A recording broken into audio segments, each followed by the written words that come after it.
Most bankers aren't ready to help you until after their third cup of coffee.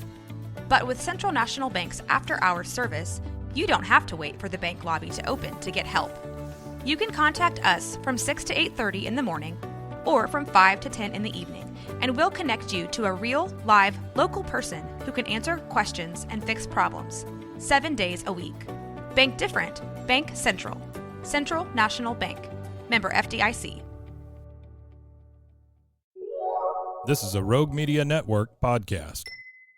Coming up on the Payoff, this is my man Tim Brooks. Tim was a phenomenal lacrosse player in southeastern Pennsylvania, a highly sought-after recruit, went to my college, the University of Richmond, and he flamed out right away, ended up back home and ran a drug ring around the suburbs of Philadelphia, if you want to call it a ring. But he was busted and was on Good Morning America. CBS This Morning, was recruited, or I guess pitched to interview by the Oprah Winfrey Show, Dr. Phil, and Tim decided to stay silent until just recently.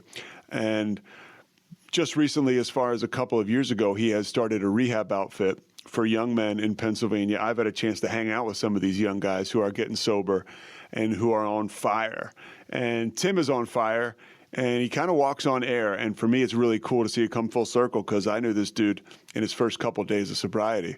I know his dad. I've had a chance to hear his grandfather talk on AA meetings. This guy, this family, the real deal. And I want you guys to listen to Tim Brooks. But first, my main man, Kevin Souza.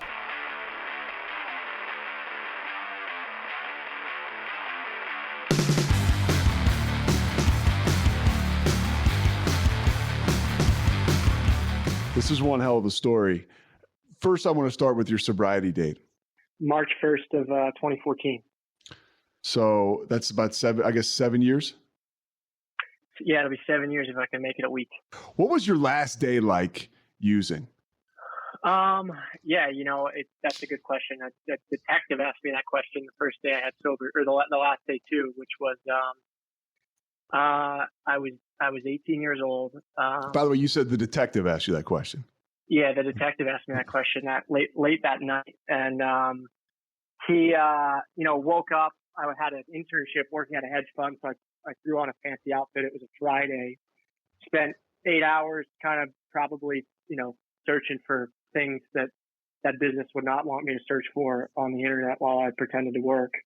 And then I went to like a parking lot and I got high with one of my buddies. And I remember like being in this parking lot and, I grew up right outside Philadelphia in an affluent area, and we were on a college campus, and this minivan that was like green with a white door like rolled into the parking lot, and it just like didn't look right.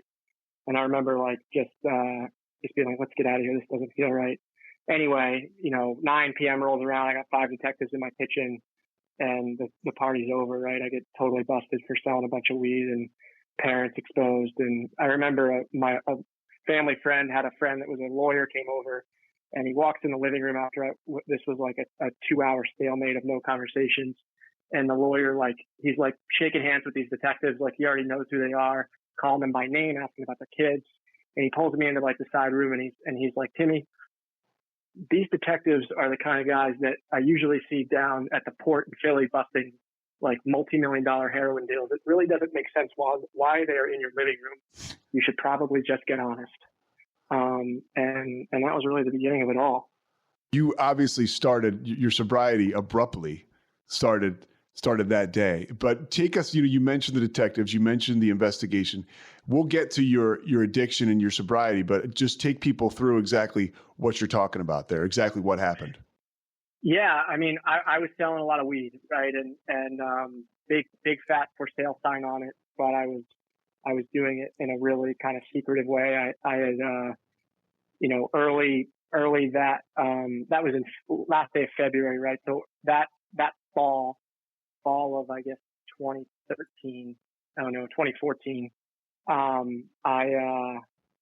I basically dropped out of college. I went to Richmond. You were an outstanding lacrosse player. Yeah, some would say. I had some good days. You went to the Haverford School, a real high profile lacrosse program there, a high-profile school to begin with, outside of Philadelphia. You achieved great success there, and then you're going to Richmond. I went to Richmond too, so this was going to be their first class, right? Yeah, I was their first recruit for Division I, and yeah, lacrosse was my life, right? It still is a part of my life, but back then it was my identity and success in it, and having things to point at, and being that guy and coaching little kids. It was everything to me. And so I went off to Richmond and quickly dropped out, which was nothing more than just a symptom of being a total booze hound and not being able to balance the responsibilities of being a Division I athlete, but really pointing the finger at injury and depression and all of these things that weren't addiction, really, right? That a lot of us end up doing. And people buy into that because you've built up credibility through your athletic career and just being a student. I would guess that's my experience. Yeah, I mean, certainly. I was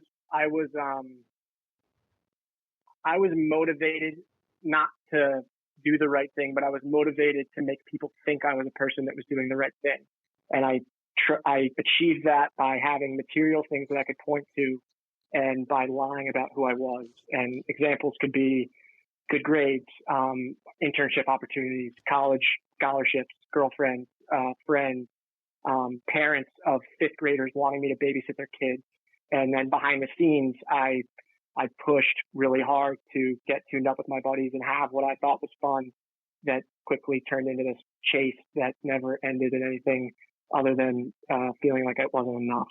And so the chase for the police ends that day in your living room, or you call it a somewhat chase. They've been following you for a short period of time. You come back from Richmond in the fall of 2017. You start to deal drugs, and it didn't last that long. I mean, for those of you who don't know, which is probably a lot of people if you're listening around the country, to refresh your memory or just to let you in on something. Tim, I remember you and I had been sober a little bit, and we were kind of in the same circle.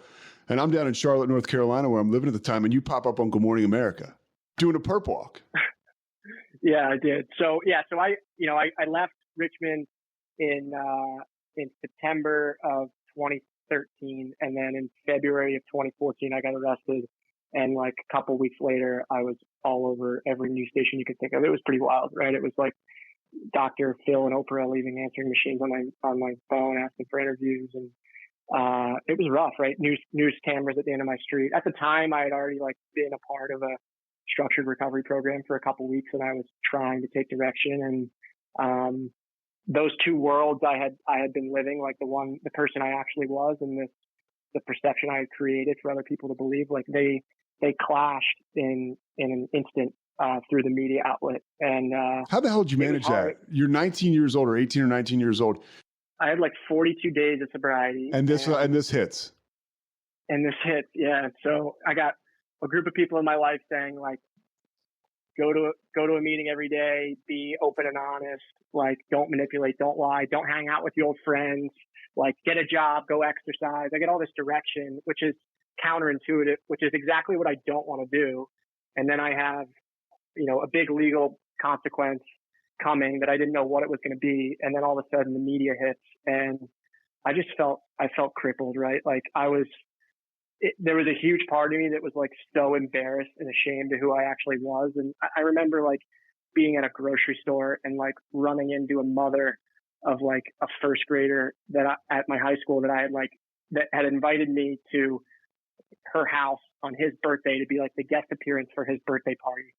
And I couldn't even look at her. I couldn't look at her. And that was what, and I knew that as badly as I wanted to drink and get high, I knew I couldn't. I knew that if I did that, it would make my legal consequences so bad. So I kind of just did everything else. I was not humble. I was not friendly. I was not happy. I took computers and threw them through windows. I beat the hell out of my bedroom with my dad's favorite golf club when he wanted me to do yard work. I was an angry person in early recovery. But you didn't drink and you didn't use. I didn't. Yeah. I don't know how that didn't happen, but I didn't. How were you able to find that gear, or when were you able to find that gear where you were able to articulate what you were feeling emotionally? Because for me, I was talking to another alcoholic and addict just yesterday, a guy who was, getting sober. And I said, the moment that you actually are vulnerable with another dude in AA, right, which is counterintuitive, like you said, the moment you can reveal that, that's when the magic starts to happen. How long did it take for you? You mentioned 42 days. This media circus is outside of your house. Were you able to, at that point, open up to people, or did it take a little bit?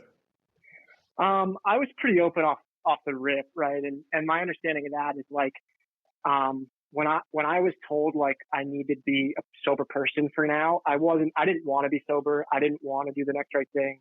I didn't want any of it, but I knew that really, like, not so much my drinking and drugging, but the way I was treating people, the lying and the manipulating I looked at that as the root of the consequences I was facing. And I honestly wanted to try to work away from that. I was never committed to a life of sobriety. I just kind of approached it like, hey, this is something I have to do now. When I get through my legal stuff, I'll revisit. And then I would say one of the best things that happened to me is, like, I have a family member that's in long-term recovery, and that person connected me with, like, you know, people like you, like 7 guys that were in recovery that made it look attractive, that had a lot of good things going in their lives. And I went to coffee and lunch with them, and they, everyone said the same thing. They said, hey, this is what I did, and if you do it, it could work for you too. And they said the number one thing is that if you want these people to be able to help you, you have to be 100% honest. And that kind of struck me and still stays true to me today relative to, like, those relationships and how it works to, like, overcome tough times and find a better path. And it is tough. You know, you got sober at a young age, and you work with young guys that get sober at a young age, or a lot of whom are trying to get sober at a young age. And it's difficult. And I remember being around some of your experiences. I remember myself and Peter F., who I've talked about on this podcast before, who he got sober when he was like 18. I remember we went with you to Campus Corner by Villanova, and then we went to see a movie, some action movie that wasn't that bad. And I think, you know, you were just kind of hanging on. I felt good hanging out with you, you know, and I was hoping, like, hopefully he's getting something out of this. And apparently maybe you kind of were, because now I see you give it away freely, like it's natural to you. Yeah, man. I remember that day we hit the movies and did dinner. That was special. And, you know, I think I'm a big believer that, like, this process of recovery is teachable and repeatable, but I think what it takes to, like, find the success that we're all hoping for is, like, you got to be all in. And if you're not all in, then we find ourselves in the same miserable place we came from. And, like, those little things, and putting yourself out there and doing the right thing and not letting a bad day turn into a bad week, turning into a big mistake. Like, those are the difference makers. And I certainly make a lot of mistakes, and there are periods in my last 7 years where I certainly have not been all in. But I'm lucky to have, like, guys like you in my life that are willing to call me out on that shit and help get going in the right direction. You're dealing with this media storm, and now the court process starts, but you're staying sober. Take me through that whole situation, how that works out. So I ended up going to 30-day treatment, which was kind of like for optics. Like, at the time I had, you know, maybe a bunch of weeks of recovery in my pocket. And, you know, when you're going through it, you never know. But looking back, I was taking recommendations, but I got sent to treatment because my lawyer said that's probably what you should do. And I got a lot of value out of that, like, learned a whole lot and got out of there. And I, you know, through that whole process of early recovery, I knew I had this legal case. And what really is not awesome about getting arrested is, like, there's no specific timeline. It's all open-ended. And so is it going to be 6 months? Is it going to be a year? Is it going to be 2 years? How long is this case going to take?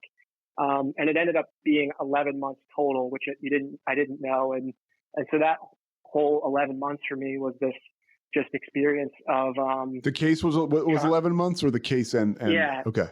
Well, the case ends at 11 months. Okay. So, you know, went through all the legal stuff, and in my life, you know, those 11 months were, the goal was, like, you know, go through a 12-step program, be open and honest with a clinical team, and get a job, like, develop a routine, right? Like, routine and structure is what helps me, like, be the best person I can be. And that was so foreign to me before recovery came into my life. I just like to do things the way I like to do. And so that kind of developed. Kudos to a lot of people that helping me. I got a job working at a flower shop, which I often joke is, like, the closest thing you can do to selling weed. But when I showed up, I was a charity case. Like, I couldn't do anything. And, you know, you point at a flower, I'll tell you what it is now. So that was kind of cool, interesting, weird, whatever. What was it like for you? You know, you were a high profile, I just want to jump in. You're a high profile athlete. You're a guy who's making appearances at first graders' birthday parties. And now you're working at a flower shop in the same town where you were all those things. How was that? How did that humility help you in sobriety? it was essential, right? And like, when I started, I probably thought to myself, like, this is above me and I don't know why I'm doing this. And by the time I finished it, upon reflection, it was exactly what I needed. And it, it was essential, right? Little things like that, exercise, waking up, making my bed, developing, spirituality in my life. All of those things were like giving back to other people that were having a harder day than I was, like all acts of like just trying to resist those choices I make that often like are what I think I need, but take me to bad places. You get done this trial and you get sentenced to jail. Yeah. So my attorney tried to negotiate with the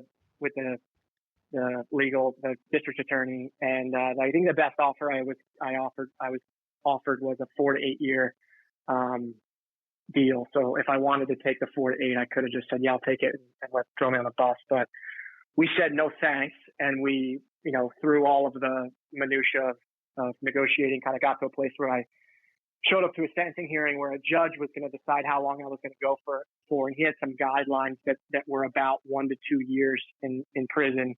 And he had the flexibility to like go either way. He could basically give me probation up to like about 3 years, I think. That was the setup going in. And you're almost a year sober at this time. Yeah, so I just celebrated 11 months right before that day. And so you go to this you're in front of this judge, and I know this backstory a little bit, and a bunch of guys from the program are there that day. Yeah, I mean, so I showed up, big courtroom, probably like 100 seats. And it's a sentencing hearing pretty much, right? Sentencing hearing, yeah. And there were over 100 people from the recovery community came to support me, right? And it I can't talk about what I've been through without giving that statement, because that's like just kudos to people showing up. And I what I often say is like, when I was getting tuned up, I had 30 friends that I thought were going to be like my boys for life. And, we did everything together, school, athletics, hung out together. And, I went to a sentencing hearing and 100 strangers that I had known for only a year came to support me. And 2 of those 30 friends came. So it was unbelievable. Before I say, how did it make you feel? So what happens with the sentence? So a bunch of people go up and talk about the change I've been through, and the whole strategy was like, don't take a guy that's doing the right thing and put him in an environment where it's hard to do the right thing. That environment being jail.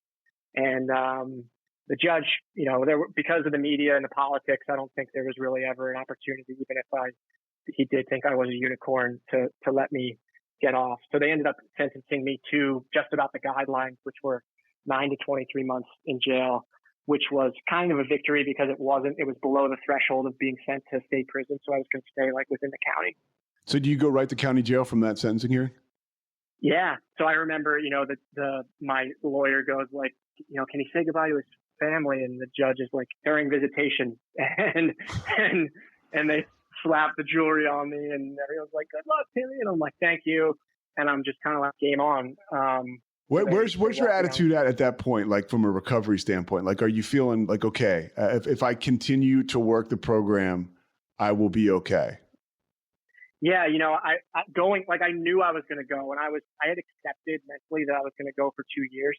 And I had done coffees and lunches with like people that did time that were in recovery, and tried to learn a lot about it. By the way, that's what we do, right? I mean, if you ask your sponsor, or if I ask my sponsor, hey, I need help with this, he may not have the answer and experience himself, but he'll find you somebody who does. Absolutely. That's right on. And so I had done that, and I was, my sponsor said something like, he said, Timmy, this experience is going to change you. And that kind of freaked me out. And I was like, I don't really want it to change me. Like, and I was certainly like very committed to recovery and staying sober through that experience. And I knew I was going to have like a 5-year probation after, which means like if I went in and was a total nightmare, I wouldn't have gotten out with what they call good time, which is basically like if you behave, which is a really low bar. Naturally, you get out a little early. So I was still in this mode of like, I got to get through this thing sober, but I want to do it in like the best way possible. What kind of recovery did you find when you were incarcerated? Very, very little, which is, I'm laughing because it's like, it's actually really sad, right? Like, there's this whole pot, what I found honestly was like, if I had to put a number to it, I think like 80% of the people I met in jail were struggling with some form of mental health or addiction. And related to recovery, like for me personally, I had routine, I had prayer, I had a telephone that I paid for and like a payphone. And then probably twice a week, there was a 12-step meeting, where occasionally folks like you that were active in the community would like come in and I'd get to run into them. But those meetings were not really real meetings because, in the jail I was in, if you think of a jail like a classroom and or a school and different classrooms don't get to interact with each other. When they host imagine they host a 12-step meeting, like in the library, folks from different pods could go out. So really they used like, ironically, the 12-step meeting as a place to like sell and distribute contraband between blocks. So it was a little bit of a little bit of an oxymoron. And so, that's unbelievable. So that's all that's going on. But you managed to get through. And while you're finishing up this stint, you eventually find your lacrosse career again, or you start to work on going to school and re-engaging lacrosse. Yeah. So my last couple months, I was on work release where they open up the door in the morning and they let you out and go to work, and then you come back at night and they give you an option to like either drive yourself or, if you have a car, or take public transportation. And I opted for public transport because you get double travel time. And I was, I'm a fortunate, lucky kid that came from a family where I had never been on public transportation really. And that was my first exposure. And there was an advertisement on the bus for a college that was local called Cabrini University. And maybe in like late August, I threw in an application, and the next day, while I'm at work, I get a call from the woman at admissions, and she says, is this Timmy Brooks? I say, yeah. She goes, did you accidentally mean to check the box that says you're a felon? And I'm like, no, ma'am, that's not an accident. That is me. And, anyway, I went through a long process with them, and they were willing to give me a shot. So, I went into jail the day after, Malcolm Butler picked off Tom Brady when the Patriots beat the Seahawks in the Super Bowl, and I got out of jail the Wednesday before Thursday Night Football. So I was there the entire NFL offseason of 2014, which sucks actually, because there's apparently it's like a good, jail's not a bad place to watch football. And I've heard Michael Vick actually say that interviewed. Yeah, that's good. Nice. I have. He says there's a lot of know-it-alls though. Yeah. And so the day I got out, I ended up, I missed like the first week of class because I was still behind bars. And got out, and the next day I was sitting in an accounting class. Now, how much do you think that helped you? I mean, you help, and we'll get into what you're doing now with the recovery community and having recovery homes. For me, I'm a product of long-term recovery, right? I went to a treatment center. I went to a halfway house, and I remember a guy told me, and I was hedging on going to this halfway house for another 5 months. And a guy was like, dude, it's a couple months for the rest of your life. And I showed up there, and everything I had to do, well, I pretty much had like an itemized day. And that helped me beyond what I ever thought it would. For you, how much did it help that you leave jail, you leave being incarcerated, and you go right to a schedule? And I think college sports is really good for a kid like me, or maybe a kid like you. You got to be somewhere all the time. Yeah. In the moment, it was hard to transition out of that environment and go back into, like real life. And going into jail, like I was really worried that I was going to have to live a manipulative, deceptive life in order to get by, to survive. And that was going to take over all of this work I had done to try to exit that way of living. Was there a lot of fear around that? Yeah, a lot of fear. And there were certainly components, like I told people in jail that I was from like a town 3 towns over that's more of a blue collar town. And I you can't just be by yourself in there. You gotta, people always ask, did you make friends? I said, no, I didn't make friends, but I was friendly with people. Like, hey, will you watch my, ramen while I go to the bathroom, that kind of friend. And so getting out, like there was I remember like walking into the bathroom at this accounting class and just totally crying, like just overwhelmed with emotion of this whole experience, and kind of feeling like I got through it. It's okay. But also like, now what? Because for me, it had, recovery to that point had always been like suck up early recovery and get through this miserable legal experience in jail. And now that I was through it, I was like, I didn't really know, like I never liked school before recovery. Like I always just felt like it was a prerequisite to hang out with my friends and play sports. And, but I was kind of just willing to give it a shot. So there were components of the structure that helped, but there was also a part of me where I kind of felt like a hardcore beginner in having to get like replugged into a routine that I was going to have willingness to follow. How dedicated were you, or talk to me about, I guess, how was the program situation like in your life at that time? When you go back, you're out of jail and now you're in college. How important was it for you to get to meetings and be around other alcoholics?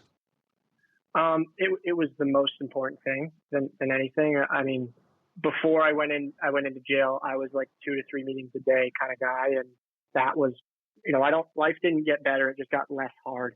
And that was something that allowed me some relief from the hard days that I was experiencing. And, when I got out of jail, it was partially intuitive to like re-engage in that process that I'd come to find like relief and maybe small moments of peace in before. Yeah, I tell people sometimes I have smart feet. You know what I mean? Like sometimes I just end up in those meetings and around those people. The idea about this podcast and talking recovery, it's not always unicorns and rainbows. And sometimes you just go to feel less worse, or you work a program to feel less work. But I got a buddy who named Clint, who says feelings are like the weather. You can't control them and they change. And they always change. Say that. And they always change, but it's true. I've been telling myself that recently when I'll be walking down the hall at work and I'll feel like crap and I'll be like, just, get to a meeting today at noon. And get through today, and tomorrow you'll feel completely different. And then the next day I'm walking down the hall and I'm like, oh yeah, remember yesterday when I told myself I'd feel different? I do feel completely different. And I didn't get drunk and I didn't do anything crazy. Taking on that school of thought is a big deal. So I want to get back to you. You're in college, you're at Cabrini, and so you get a second lease on life and you get a second lease on lacrosse too. Yeah. So I shot an email to the coach and said, hey, like I'd love to try out for your team. Maybe we could get together. And Cabrini is close to where, Cabrini, just to interject, Cabrini is close to where you grew up. This guy probably knows exactly who you are. Right next to Villanova University. Yeah, he knew who I was. And he reached out and we met each week for 2 months, and he kind of like vetted me to make sure he wasn't taking on like this cancer that the newspaper said I was. And he was willing to give me a second chance. So I went and met with the team and kind of relayed a version of my experience to them. And I left the room, and then the team voted, is this a guy that we're willing to accept into our group to give him a shot? And they did. Right. And I think for the first time since I had been in recovery, like my whole experience at Cabrini, I never, relative to my teammates and coaches, I never felt like anyone other than just another player on that team, which was awesome. It was really, really cool. And that kind of goes back to program stuff, just to be a part of something. I was listening to something yesterday, and it's, when you're an athlete, you get a chance to win. Everybody's rowing in the same direction. And it's almost like recovery is almost the same way. You get to have small victories. Can you compare the two a little bit? I mean, with both of your experience, because that's got to be awesome. You go back to school, you're a part of something. You're winning games, you're losing games. The same thing in recovery. Yeah. I think part of like, even my personality, like when I was in high school, the concept of like putting in hard work for 2 or 3 opportunities to score a goal, like it wasn't foreign to me, right? Like you play a season of games, there's maybe 15 games, you're going to get to take 50 shots and you got to make them count. And all the practice you do is to prepare for those moments. And in recovery, there's a lot of similarities. You go to meetings, you get grounded, you develop relationships, you go through a proven process. And then there come these moments where the only thing between the difference between you picking up and not picking up is your relationship with spirituality or your peers or your sponsor, your support system. And in those moments, you got to be strong. So I tried to channel like some of that logic of thinking into the recovery experience for me. And I think in as a result, like, because I felt like my life was getting better through recovery, it made it easier to also channel that experience that I had in recovery into my new experience in school and my new experience in lacrosse. And and all the above. How were you when you got back out? How did you integrate into society from a standpoint of what were you feeling people were thinking or saying about you? Again, not that it's any of your business, but was there a feeling that, hey, this is rough. People are looking at me like I'm a convict, or was it the opposite? Did you feel like, oh, everybody's giving me a second chance? To this day, I still get told no because of my past. Like, banks don't want to do business with me. Organizations say you're not welcome here. And so that, I think that'll always be a part of just because of the mistakes I made. And in many ways, like, those are clear reminders that when I drink and drug, that's the way I treat people. And it's good for me to hear that stuff. But there've also been folks in my life that like are willing to give second chances. And I didn't give a crap about any of those people prior. And I looked at life like as long as I convince you that I'm worth a shot and you'll give it to me, I can do whatever I want with it. And now it's because those people are willing to give me a second shot. Like, I owe it to them. I owe it to myself to, in the end, make sure they feel glad they did so. So there's been probably a balance of both. You can say shit here, by the way. We'll go PG-13 for you. All right. PG-13. I like that. You felt me holding back. Yeah. So you're in college, and then you get to succeed in sobriety. Like I mentioned, kind of there's a winning feeling sometimes that can happen in sobriety when you engage recovery, and then you start to feel good inside the rooms, and then you also start to feel good about success and small victories outside of it. You don't win every day, but sometimes you do. You experienced winning on the field. I think it was in your last year at Cabrini. You guys won a title, right? We did, yeah. We won a national championship in 2019. What the hell was that like? Special. It was so cool, right? And like I remember it, just to sum it up, right? Like, I remember being at like a diner when I was counting days and like counting days for people that don't know, it's like you first get sober and you've got, hey, a 1 day, 2 day, 3 day. Yeah. Totally. And I was with a guy like you and there was like a mini bar behind the register. And I was like, I just kind of looked at who I was with and I said, like, how does that not get you going in the worst way possible? And his response was like, he said, one day you're going to experience a feeling, if you're lucky enough to stay on this path, that's going to feel better than everything you've been chasing in that bottle. And the whole lacrosse experience that I had at Cabrini, on the good days was direct. It was that, right? It was like I had successes, but they were never genuine or authentic. And there was always dishonesty and manipulation and just bullshit within. And this whole lacrosse experience was like the first like really big thing that I really, really wanted, right? Wanted since I was like 5 years old, like going to the Lincoln Financial Field in Philly and seeing people hold that trophy up and college Final Four is usually part of it.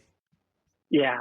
And so it was awesome. There was some cool aspects of just my experience within that year of having an injury and going into that game not thinking I was going to play. Ended up, one of our starting attackmen ended up breaking his ankle. Doctor told me like I wasn't even cleared. Coach comes up, says like, "Do you want to go in?" And I'm like, "Absolutely." And didn't stretch, didn't get taped, like didn't think I was going to go in, and played the whole game, scored the game-winning goal. Like, it was, a lot of those people that were at that game were at my sentencing hearing. So it was a really cool collection of just like all of the people in my life that had been there, from the good, the bad, the ugly, to the recovery, getting to share this really cool moment. I got to ask this question. Has anybody ever contacted you about taking your story and making it a movie or a documentary or anything like that? Yeah, I've gotten quite a few inquiries to do all sorts of crazy stuff. And, I often go to my network of people and say, "Hey, what do you think?" And most of the feedback is like, story's not over yet. Like, maybe there's a right time to do that. But for now, like my mind's set on like the current stuff we have going on and providing experiences for guys to get better and building a family and trying to be a good husband and all the above. What was it like getting sober at that young age? I mean, a lot of people, I tried when I was 27. I didn't try very hard. And I wasn't ready. It just wasn't my time. And by the grace of God, eventually it was. It doesn't work out that way for everybody. You're, at 19 years old, you're faced with this pretty much, you've got to get sober or else. How was that? I mean, so in my work, like we help a lot of young guys that in many ways were right where I was, 17, 18, 19, 20. And, first I'll say, like, I have nothing to compare my experience to. So there's a lot of older guys that, that say, like, you guys are so lucky. Like, I wish I had done it when I was that age. And in the back of my head, I'm kind of like, I'm hurting just as bad as you're hurting now. Like, I need this. And so I don't have much to compare it to, but like you said, like, I didn't really look at it like I had a choice.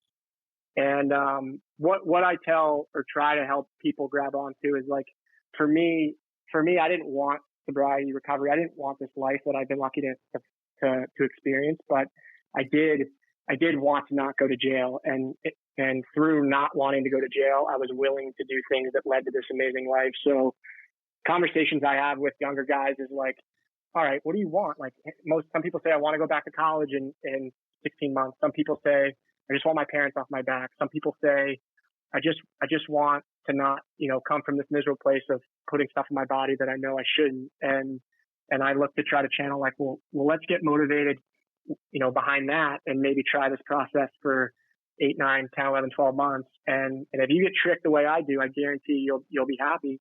And if you try it and you give it your all and it's not for you, then go out and try another way. No one's going to try to stop you. People might say it's a bad idea, but we can't control anybody. We'll refund your misery.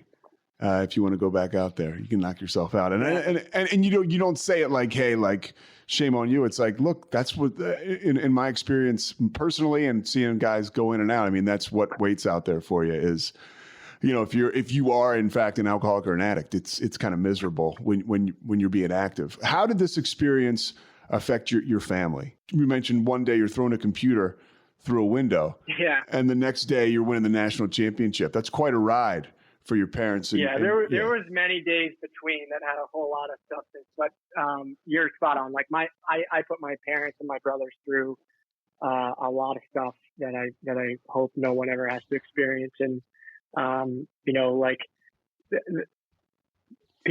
some people say, like, do you have any regrets? And I say, no, I don't have regrets because I love my life today. But what's really hard is that, like, the choices I made, they hurt the people I love the most. And, mom didn't sleep for a year. Dad basically put his career on pause. Younger brother, showed up as a freshman at the high school that I graduated from, where the day before I got arrested, it was pretty cool to be Timmy's older brother. And the day I got arrested, it became a last thing you want to be. And he was kind of right in a period of his life where he was beginning to, like, find his own identity. Older brother was in college and wanted nothing to do with me. And so I've actually learned more in the last couple of years about the impact it had on my family than I did when while I was going through the recovery process and all the above. And so I certainly did a lot to them that wasn't fair to them, wasn't what they deserved, took time away from my brothers that they deserved from my parents when my parents were focusing on my chaos and everything. I'll stop you right there, though, because I can say and I'm just thinking about this as you go, I have gotten to know your dad a little bit, and I do remember that experience, hearing him. He was open about what he was going through, the stuff you just said. But now when I hear your dad say, you'll get over it, and he says it in a completely serene tone, and I can tell, and I know the guy's genuine. I know what he's been through, and he seems like he's wearing life like a loose shirt today. That helps me sometimes when I'm like, well, obviously he got through this rough situation. I can get through it too. I've literally witnessed it. So it's weird how in recovery, right, the hands just extend everywhere. Yeah, it's special. It's really special. So I'm lucky to be in a better place with everyone in my family today, and relationships are just super cool. Well, dude, and now you're giving back. Yeah. So when I graduated college in 2019, I kind of took a look at the treatment world, and which is composed of, like, huge 30-day treatment centers. A lot of people call them rehabs, and this whole world of transitional housing, of recovery houses, sober house, structured sober living. It seems like every town has a different name for what it is. And all of these outpatient providers, and kind of honed in on recovery housing, transitional living, and kind of came up with this perspective that I think it's a really cottaged industry. I think a lot of people set out to do a lot of good, but despite good intentions, I hope they find themselves in positions where, in order to make ends meet, they stop making choices for the people that live inside, and they stop making choices for the business. And it's created an industry where people that are in their most vulnerable places in life, like where I was when I was leaving treatment, they get a 30-minute phone call with a guy that runs a house and a counselor saying, I think it's a good place. And that's a huge problem, a big enough problem that I went out and found 5 guys in long-term recovery that were committed to solving that problem with me. And we put a couple bucks together and we started a business called Synergy Houses that offers safe, structured, sober living homes. One house that's really, really cool for young adults, 18 to 35, 24 beds, 12,000 square feet, full-time staff. Like it is a sober fraternity house of guys like right around young adult age, kind of average age is 24. And we come in, we go through the 12 steps. We have a lot of structure and routine within our day. We learn how to budget. We learn how to manage our lives and get jobs and get through this first year of chaos. And we get to do it while having a lot of fun throughout the way. So I'm lucky to have a really awesome team of people in recovery that work alongside with me, and we've got some cool plans to try to get our foot in the door with some collegiate recovery stuff and really keep expanding opportunities for young guys that are looking to change their life. So it's good. Live in a safe place. It's called Synergy Recovery, and you actually came to I have experience Synergy Houses, yeah. Synergy Houses, okay. Synergy Houses. Yeah. I remember being in those shoes. I remember getting done at Cairn Treatment Center, and I've been there for 30 days. And it was really my first moment where there were maybe a couple moments before that, but I started to follow suggestions. They were like, dude, you need to go somewhere else. At the time, I didn't have a job. I had somebody who I was dating who I definitely shouldn't have been dating. And I remember being like, you know what? You're right. Like, this thing's working. Let me continue on this pathway. But it was followed by a 30-minute phone call from a guy. I mean, it happened really fast, dude. And the next thing you know, a check is being written and you're sitting down in a conference room at the new place you're going to live. And for me, luckily, that experience worked out. Now, the place I lived has since shut down. And I think there was reportedly there was some stuff going on there, whatever. But you mentioned you and 5 guys are putting in for the right reasons. How is your system different? I think, no one has to reinvent the wheel, right? Like there's a process out there and I think it can be communicated in many different ways. One thing that I like about our process is that, time can help, but it has not a whole lot to do with like where we are along our process, right? But it's all about what we're doing with that time. So within our house, we have a structured system where progression through doesn't come as a result of time in the house or time in recovery. It comes as a result of the positive action we do. So what we get in, which is huge, by the way, because you get into one of those places. This is my experience, and you're on the clock, dude. It's like, okay, I got 60 days down. Yeah. I got, you know what I mean? I got 90 days down. I'm almost out of here. And it's like, and at some point, you're looking at the front door and you're excited to get out there, but really you're still so early in recovery. You don't have any idea what's on the other side. And the people around you, right? Your sponsor, counselors, usually, or hopefully the house manager, they really know where you are and what you're ready for. And if you're in the right place, you continue to take their suggestions, which apparently you guys kind of work that way. You're able to figure out where somebody is. Yeah. I was given a tip from a guy that's been working in treatment for long time. And he said something like, Timmy, the best places in this world, when they were designed for a certain type of person, not just designed for anyone. And that kind of hit me and like, well, how do we want to structure this? Who do we want to make it for? And so, there's a lot of great programs out there. And I'm a big believer that like we have an awesome staff house process for like young adults, like failure launch, people that have previous experience in recovery do well with us. So it's been a lot of fun. It's really, really cool. It's so cool to see people change and meet a guy on that first day you talked about and then reflect back a couple months later. It's hard that not everyone's willing to take those suggestions and embrace. But I feel totally grateful and lucky to be able to do what I do.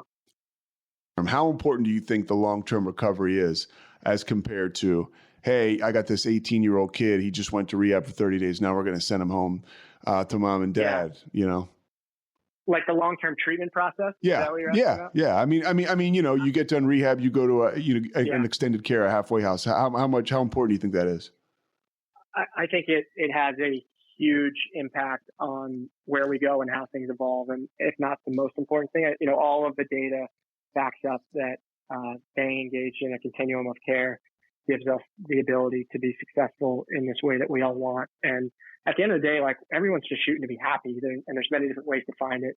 And so I really think that, and even if the result of that time evolves into a relapse or a huge crisis, most guys, that is not lost time. I think the other thing that our system does is we overvalue our sobriety clock, because, somebody can spend a year doing a lot of great things and then reset that clock. And that doesn't take away the lessons, the values, the notoriety of the good things that were done within that period of time. So not just like, hey, that person's staying within a treatment continuum, but they're having real life experiences and being taught tools and staff and people that are trained to help are able to point out specific behaviors and tendencies that will teach these people that if right now is not the time when you're willing to go all in. And one of our other friends says, like, he's got a couple chips left in his back pocket.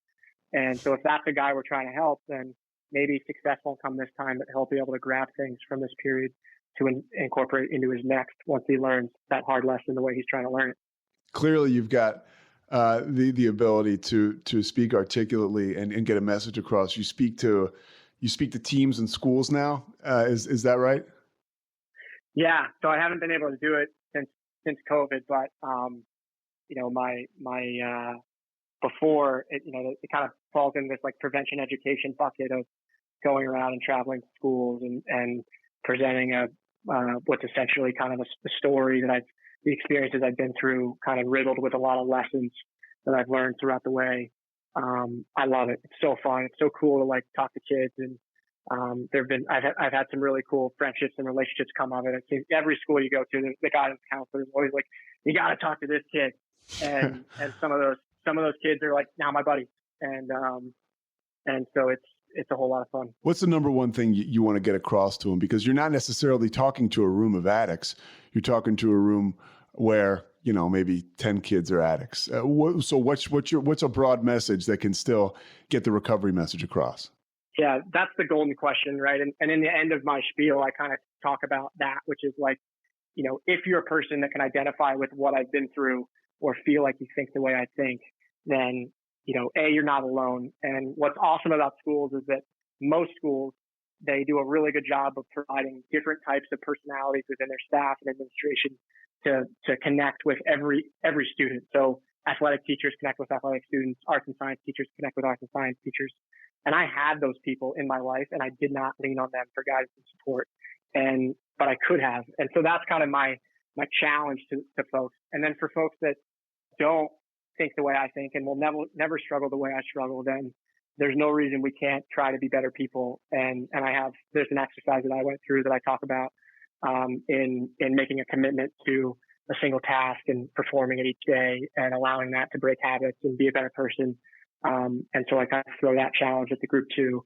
And so overall, I think the message is just like, regardless of where people are, what they struggle with, where they've been to, what the future looks like, everyone wants to be happy. And my pathway has been a proven process of recovery. And there's components of that don't need to work, that can work for folks that have no experience with that. And it's just honesty, integrity, and committing to something, being accountable, responsibility. And despite all that said, then mistakes still get made by me and everyone in the world. Taking it easy on yourself, I think, in life for anybody is such a huge deal to have to bring that perspective into your everyday life, which is the ultimate gift, right? I mean, that's sometimes the hardest part of life in general, is to not take yourself too seriously and enjoy the ride. Yeah, 100%. I certainly can get caught up in that. So one thing I want to ask you before I let you go, we're winding down here. What is it like for you as somebody who got sober at a young age, and now you're helping and watching these young kids get sober? I mean, what do you get from that?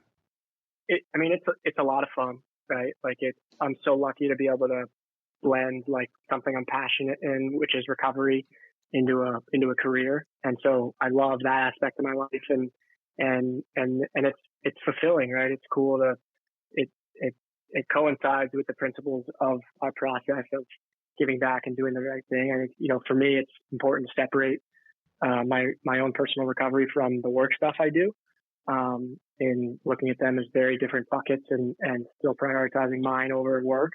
Because there's a huge part of the treatment industry where folks relapse or fail because they kind of look at their job as how they stay sober.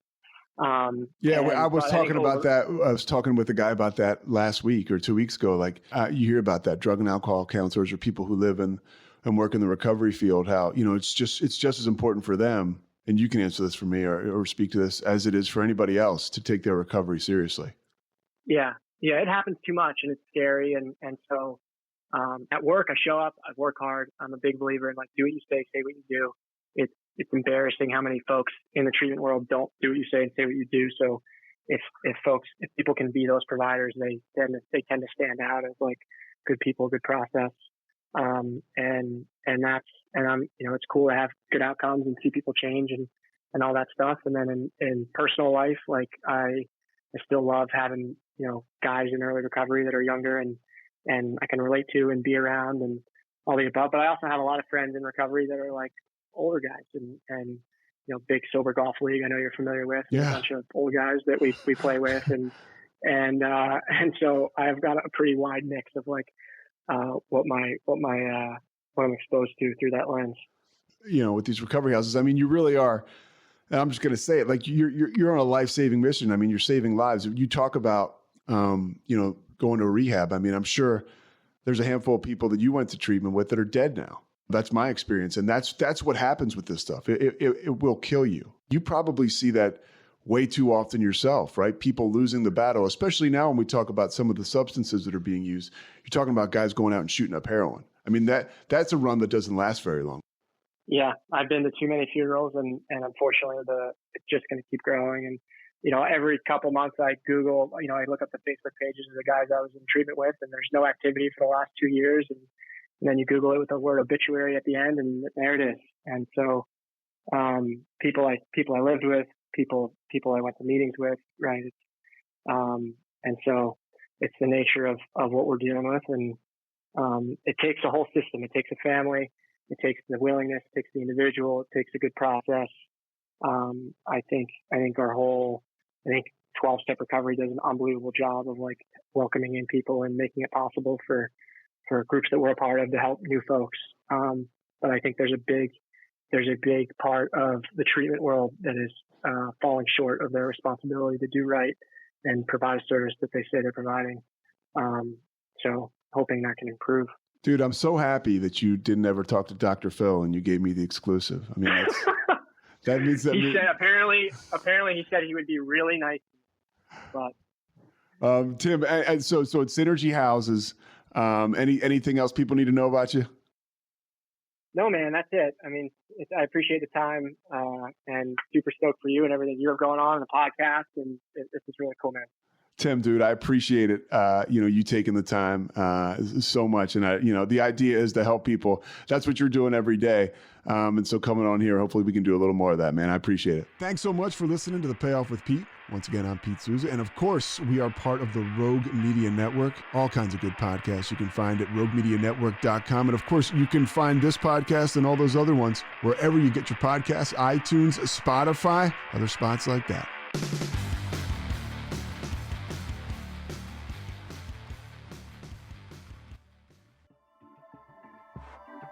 This has been a Rogue Media Network production.